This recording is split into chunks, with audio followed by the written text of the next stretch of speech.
Okay, so you want to own the Burj Khalifa? The pitch writes itself. 828 meters of glass and steel rising out of the Arabian desert, the tallest building on Earth. The kind of structure that makes every other skyscraper on the planet look like it's apologizing for itself. It has been the world's tallest building since 2010 and will remain so until someone in Saudi Arabia finishes the Jeddah Tower, which has been under construction since 2013 and remains unfinished partly because running out of money on a 2-kilometre skyscraper is an outcome the financial models fail to anticipate with sufficient seriousness. The Burj Khalifa has its name on the skyline of one of the wealthiest cities in the world. It has a hotel, residences, offices, observation decks, a shopping mall at its base, and a fountain show that draws 10 million visitors per year to watch water dance to Whitney Houston in the middle of the desert. It is a real estate asset, a tourism asset, a vanity asset, and a marketing asset simultaneously. The question is whether any of those things makes it a good business. Here is what you're actually buying. The Burj Khalifa was completed in 2010 at a reported construction cost of $1.5 billion.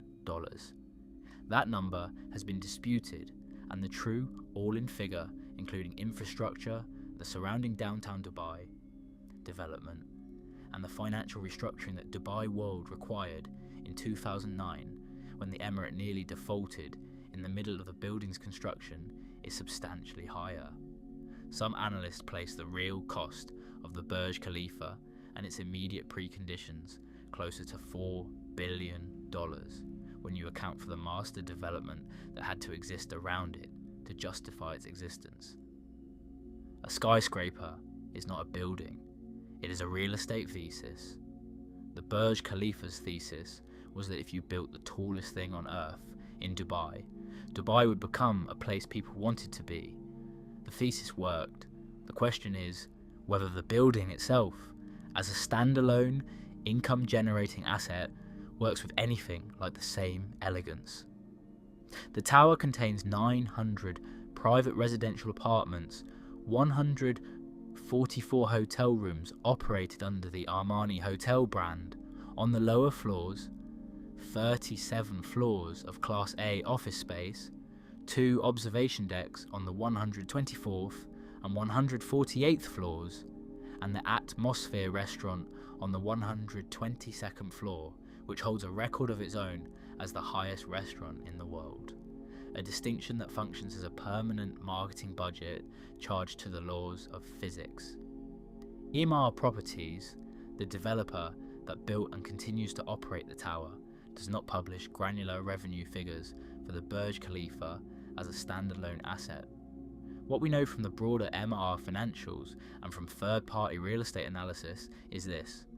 Residential units in the tower sold initially between 2008 and 2010 and resell today for between $1 million and $20 million depending on floor, view and configuration. The secondary market is active. The address retains its premium.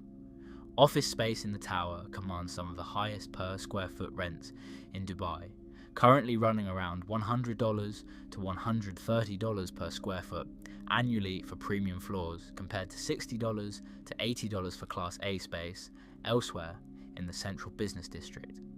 The Armani hotel rooms run $600 to $2,000 per night. The observation deck charges $50 to $165 per visitor, depending on time slot and tier. With approximately 1.5 million annual visitors to the observation levels alone, that is somewhere between $75 million and $150 million per year from people who are paying to look at the city from the building rather than to be inside it for any other reason. That number is not a rounding error. It is the most honest expression of what the Burj Khalifa sells. It sells altitude. Everything else it sells is a function of altitude. The restaurants, the hotel, the residences, the office space, all of it carries a premium that exists precisely because the building is the one it is and stands where it stands. Remove the height record and you have a well-located mixed-use tower with good views. Retain the height record and you have something that cannot be priced by conventional real estate comparables, because there are no comparables. Now let's talk about what it actually costs to keep it standing and functioning. The Burj Khalifa consumes approximately 250,000 litres of water per day. It generates this water in part through its own condensation collection system, a necessity in a desert environment where the ambient humidity that condenses on 83 floors of air-conditioned glass produces enough water to supply the building's irrigation and some of its internal needs. The tower has its own cooling plant, its own electrical substation, and its own sewage infrastructure.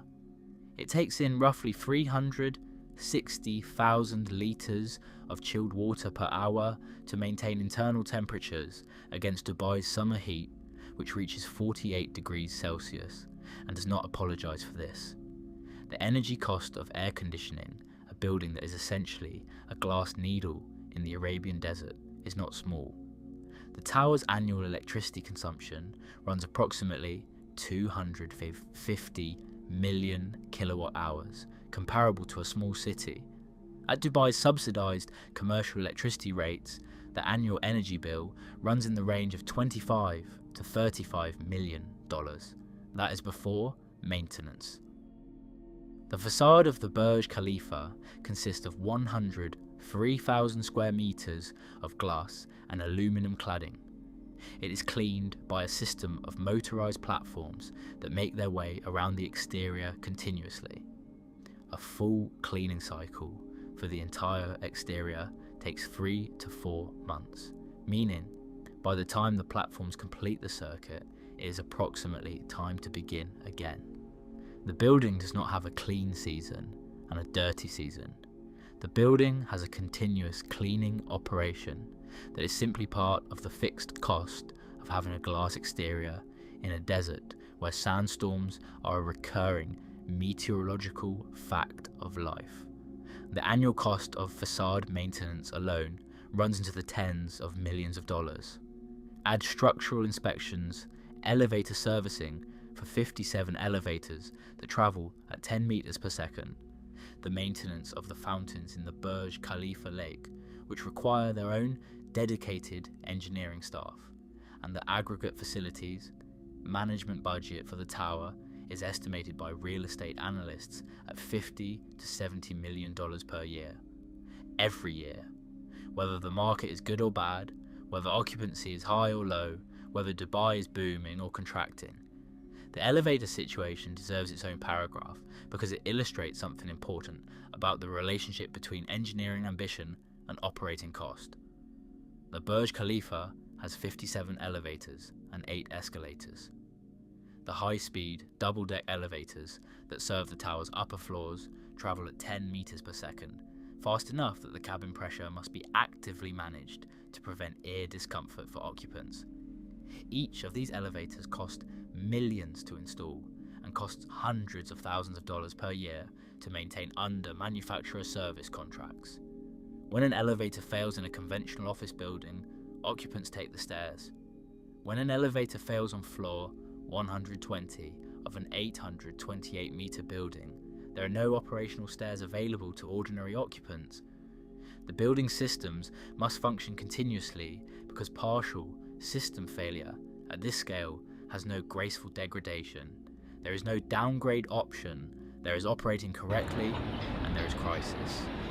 Now let's talk about occupancy, because this is where the business model either works or reveals its assumptions. The Burj Khalifa's residential occupancy has historically run in the 85 to 90% range, which by any metric is strong and reflects the genuine demand for the address. The office floors are a different story. Dubai's commercial real estate market is deep and competitive, and while the Burj Khalifa commands a premium, that premium has not been immune to the cycles that periodically cause companies to reconsider whether they actually need to pay twice the market rate to say their address is the world's tallest building. During the 2015 to 2017 period, when commodity prices fell and regional corporate activity slowed, vacancy rates in the tower's office floors climbed. The building is not recession-proof, simply because it is tall. The companies that rent its offices are still companies. They still make occupancy decisions based on economics. The hotel is the most interesting case. The Armani Hotel Dubai operates the lower 39 floors and is managed under a partnership with Giorgio Armani. The brand association is deliberate and structurally important. The Burj Khalifa, without the Armani brand on the hotel floors, is still the tallest building in the world. But the Armani brand provides a visual vocabulary, a design language, and a marketing channel that allows the hotel to compete with the Burj Al Arab and the Four Seasons on grounds other than altitude alone. The reported room revenue is consistent with a luxury property running at 70 to 80% annual occupancy, generating somewhere in the range of $60 to $90 million per year in room revenue. Against the hotel's operating costs, the margin is consistent with high-end hospitality, which is to say genuinely good in an absolute sense and completely inadequate as a return on the capital embedded in the floors it occupies. This brings us to the number that actually matters.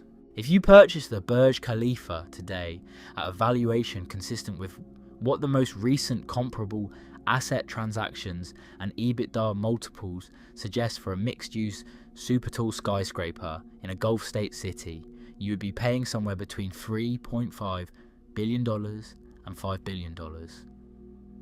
This is a rough estimate, and the true transaction, if one were hypothetically possible, would involve a negotiation about what exactly you were buying.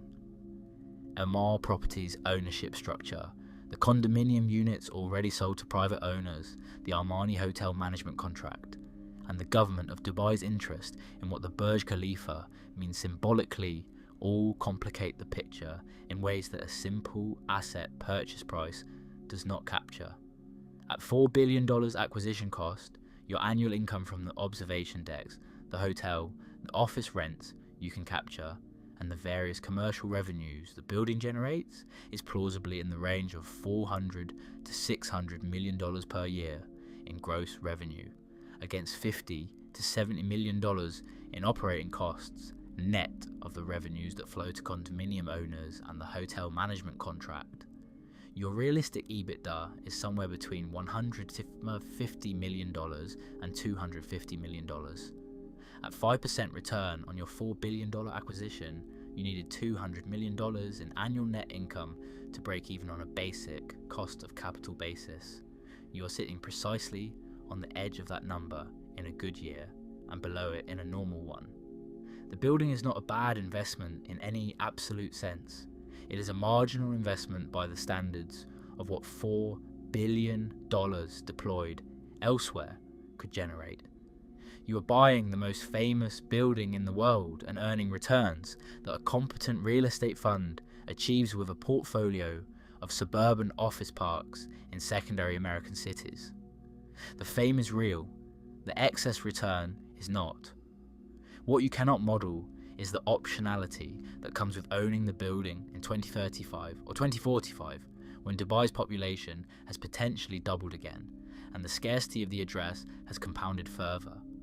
The Burj Khalifa's bull case is not 2025, it is 2045, when there are still only a finite number of floors in the world's tallest building, and Dubai has continued to execute the bet it has been making about itself since the 1970s. The bear case is that Dubai's growth slows. The Gulf states pivot more aggressively toward domestic employment and away from the expatriate-driven economy that fills the Burj Khalifa's offices, and the height record falls definitively to the Jeddah Tower or something built after it, stripping the one thing that has no substitute. And then there is the thing nobody wants to discuss when the asset is shiny enough.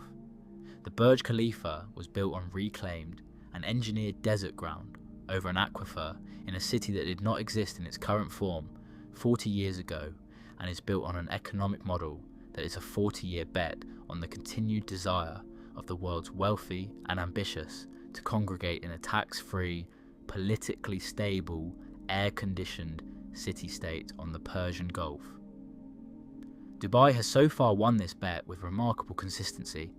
It has also made the bet in a neighbourhood that includes Iran across the water, a dormant territorial dispute over the islands of Abu Musa and the Tums, the broader volatility of regional geopolitics, and a long-term climate trajectory in which the average summer temperature in the Gulf is projected to reach levels that challenge sustained outdoor human activity by the end of the century.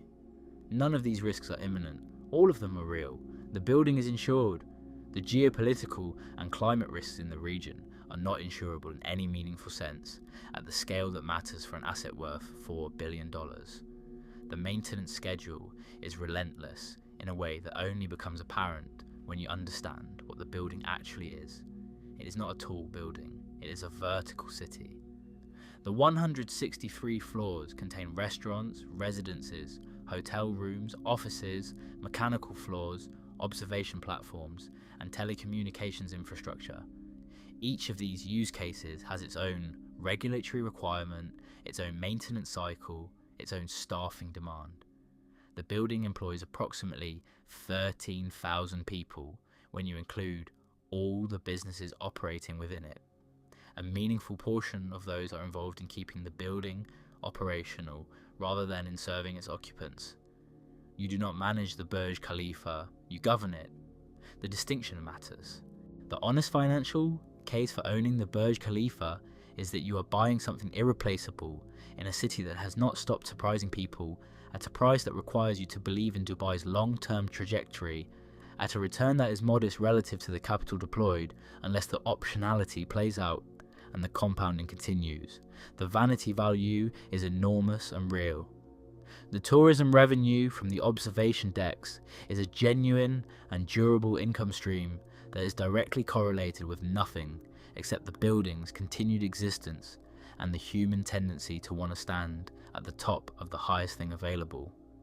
The residential market is healthy, and the address will not depreciate in prestige, regardless of what happens to the broader market. What you cannot do is fix the fundamental geometry of the problem. You pay too much for a skyscraper. You always pay too much for a skyscraper.